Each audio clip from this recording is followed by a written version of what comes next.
Hey everybody, thank you very much for clicking on the video. Today we are going to do another chess lesson, and today's lesson will be your opponent's move. So let's get straight on into it. As you continue on your chess journey, it's a great feeling when you start to win more games and notice that you are making stronger moves. If you really want to take your game to the next level, it's essential to start thinking about your opponent's moves and truly understanding their ideas before deciding on your own move. The most obvious idea behind an opponent's move is a check, such as Queen b1, delivering a check to our king. Since our king is under attack, it's easy to react instantly and play King h2. Unfortunately, if we play too quickly, we risk missing the entire story behind our opponent's move. Before responding, try to understand all of the things your opponent's move does. Yes, Black's queen checked White's king, but was that the only purpose of the move? Notice Black's queen was also attacking the unprotected bishop, so Black can play queen takes b5. Black is no longer down a piece and has a good position. Let's take a look at this position again. Now that we understand that Black's queen is attacking both our king and unprotected bishop, known as a double attack, is there a way we can both block the check and protect our bishop? If you found bishop f1, great job! We block the check and protect our bishop at the same time, so White is up a piece and enjoys a great position. Now let's take our game to the next level and start to think seriously about our opponent's moves and ideas in the following examples. In this position, after Black plays knight b4, instead of immediately focusing on what we should do, let's make sure we understand the point behind Black's last move. When a knight begins to jump, we want to carefully consider where it may land. Knight takes a2 looks pointless because we can simply capture it with our rook. Where else is the knight attacking? That's right, the pawn on c2. Notice that Black's bishop on f5 is also attacking that pawn. A common mistake is to understand that our pawn is under attack and then decide to move it with c3, attacking Black's knight and moving the pawn to safety. How could this be a mistake? Unfortunately, the knight wasn't just attacking the pawn, it was also attacking the c2 square. So Black can play knight c2 check, forking White's king and rook on a1. White should make the best out of a bad situation and move the king, because if White plays queen takes c2, Black wins a queen for a knight with bishop takes c2. Let's take a second look at this position and try to find a better option for White. Since Black has two pieces attacking the c2 square, and we only have one defender, the queen, what should we do about this threat? If we play e4, trying to block the Black bishop's diagonal, Black will simply capture the pawn with the bishop, and we still have to solve our main problem, the weak c2 square. Feel free to pause the video if you'd like more time to think about the position. If you found the defensive resource knight a3, great job! We don't usually like moving our knight to the edge of the board where it controls fewer squares, but this inconvenience is easier to accept than losing a serious amount of material. Now that c2 is properly protected, we're ready to kick the knight out of our territory with c3. And if Black plays knight takes c2 check, as long as we capture with our least valuable defender first with knight takes c2, bishop takes c2, and queen takes c2, after all of the trades, White is up an extra bishop for a pawn, so Black should have spent more time thinking about the consequences of our knight a3 move before capturing the c2 pawn. Let's continue to work on understanding the ideas behind our opponent's moves. In this position, White decides to play queen f6. Take a moment to understand all of the ideas behind White's last move. You may notice Black's rook on d8 is under attack. So with that information in mind, Black may play rook e8, moving the rook to safety and adding a second attacker to the e4 pawn. Before deciding on our move, don't forget to ask, what are all of the ideas behind my opponent's last move? It is true that White's queen attacks 3 pawns, but none of these moves look very good. Remember to always look for checks and captures. In this case, White can win the game immediately with queen g7. Checkmate.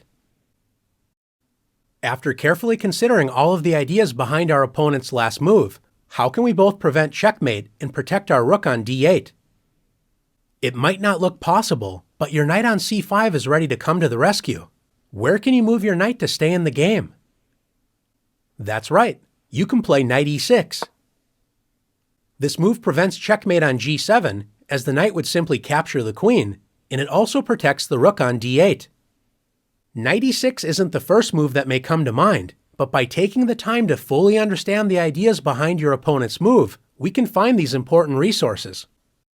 Sometimes you can make a threat and it seems like your opponent is completely ignoring you. If white plays rook to f1, we may expect black to play rook f8 to protect the hanging pawn on f7. It may come as a surprise to see black play rook to d8.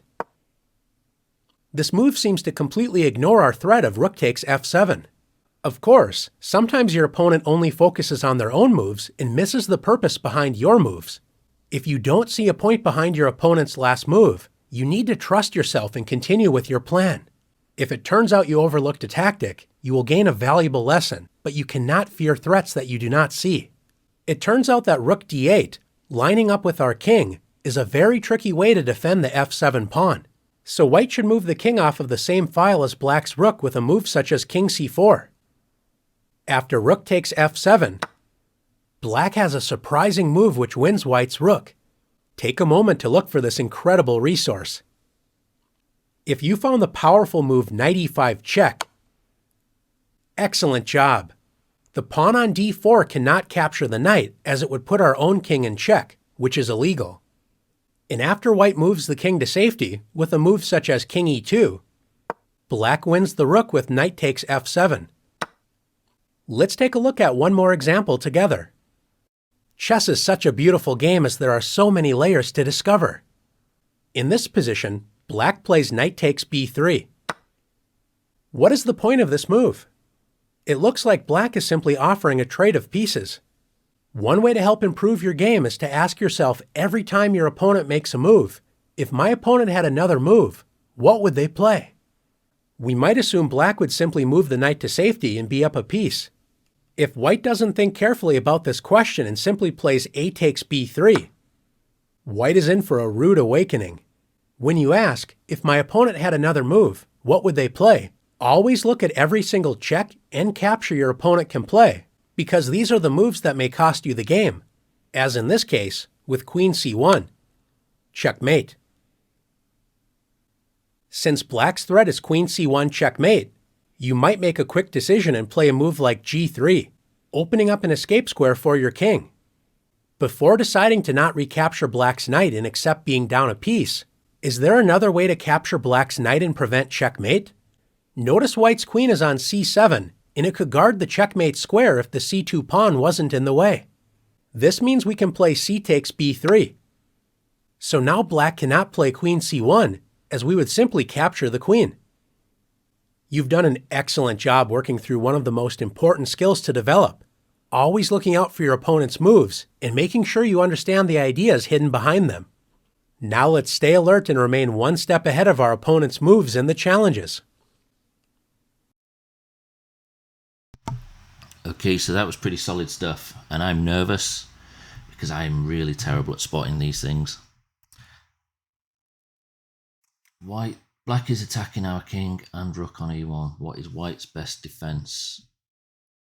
He's attacking our king and rook. What is our best defense?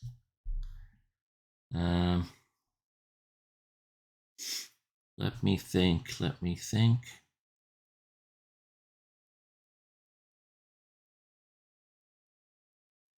If I go here, he's going to go here, and then I'm going to have to go here, and then he's going to go here, and it's still checkmate. So that's a terrible idea.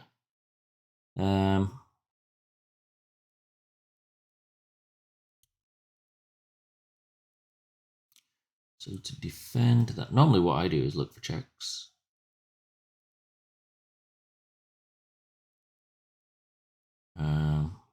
Best defense.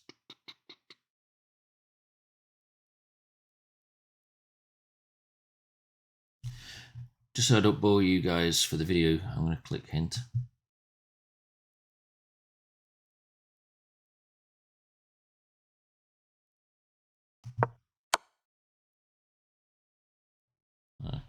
And then that takes that. Okay, I get it. So yeah, I told you I was terrible at spotting these.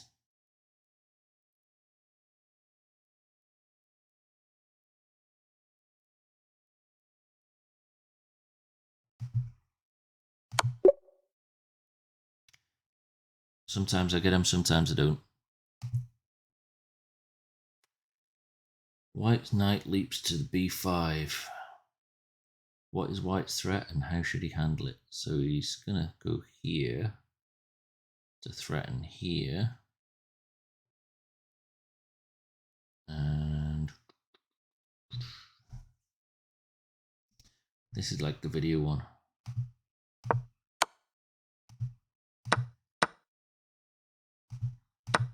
Okay, so I did get that one from the video. My memory is terrible though, guys, so sometimes I just struggle. Why did black move the queen to h3? What is white's best response?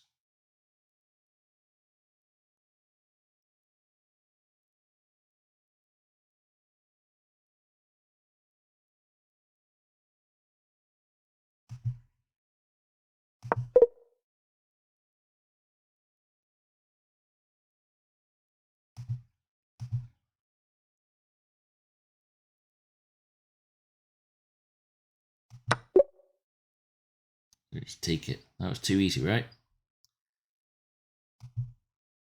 See, I struggle to see these things, and unless I'm in a game with like my game head on, it's super difficult. So black just took e takes d4. And he's ready to take the e4 pawn with check.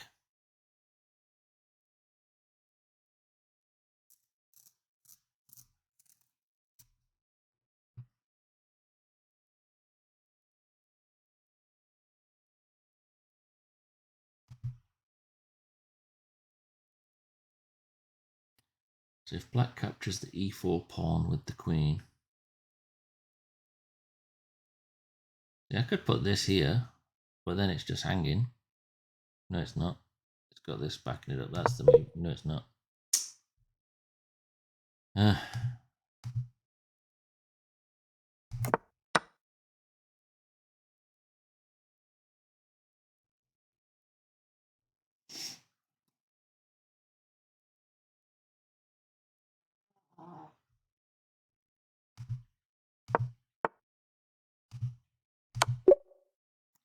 Poison pawn. I like that one.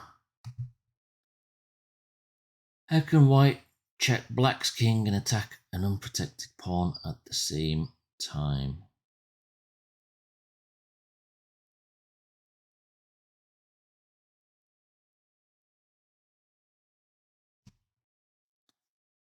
So I can check it.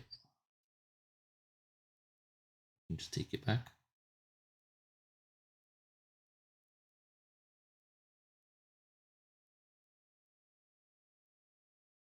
Aha.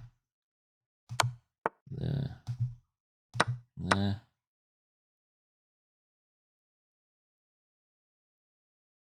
Should we capture black's knight?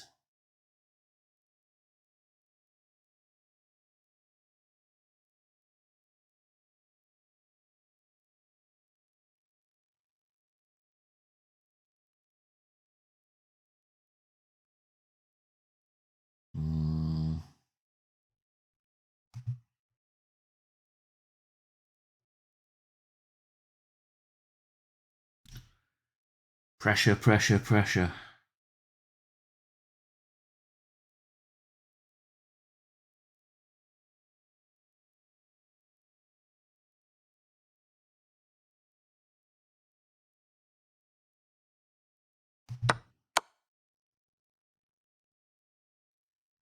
And then we get boom.